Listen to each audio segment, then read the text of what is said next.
This is Wurps, and welcome to my update 47 overview. This will be a quick one. The Nutcrackers have received a buff. They can now move around while aiming. Pretty bad for the old strat where you would corner peek them, but the crouch method still works. But you do need to maintain a bit of distance. As you can see, I am spacing out so they don't lunge kick me. They now can lunge kick you if you are at the old crouch distance, which is that, and that's pretty rough. If you have trouble with that, here is a setup for taking one out with a stun grenade by pulling the pin, dropping it, swapping to your shovel, and just smacking away. It will allow you to take it down without being shot.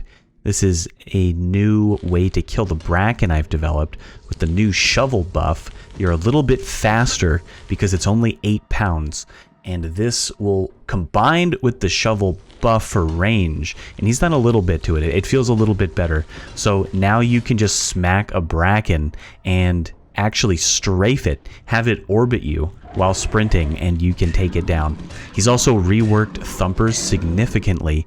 Their minimum speed is now higher when they spot you, and when you hit them, they're now faster than they were, so it's no longer quite as simple to take them out, but they can now no longer turn at high speeds very well and will bump into things and actually get slightly stunned, allowing you to chain combo them.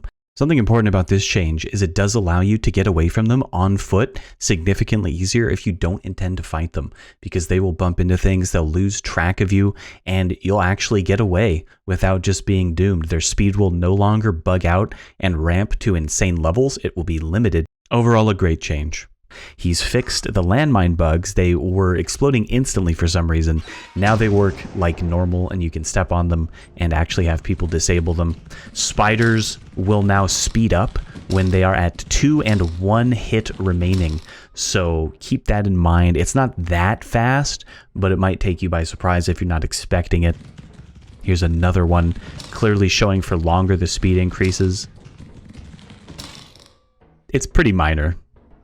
Here is one of the new rooms for the facility. It's diagonal. Here's one of the larger new rooms. This can connect a few different ways, so we'll be dealing with this. And the mazes can directly connect to this, so this may make it easier or harder. We'll have to see. At least some rooms will be easier to tell apart and not all look the same, so that's a nice little change of pace. He's also made a small change to make it so giants will now lose interest when people have run into the ship and walk away instead of just stand there for extended periods of time, usually forcing you to close the door as well to actually get them to walk away. Here are some of the possible things that can happen on the new challenge moons. I won't spoil it for you, but I will tell you it's possible for multiple wacky things to happen. You can get one enemy be super common / all of the enemies. You can have more enemies than usually possible. You can have enemies that won't normally show up on that tile as often. You can have all giants. You could have all loot bugs, something like that. So yeah, this is pretty interesting, and you can compare scores with your friends. Fun little addition.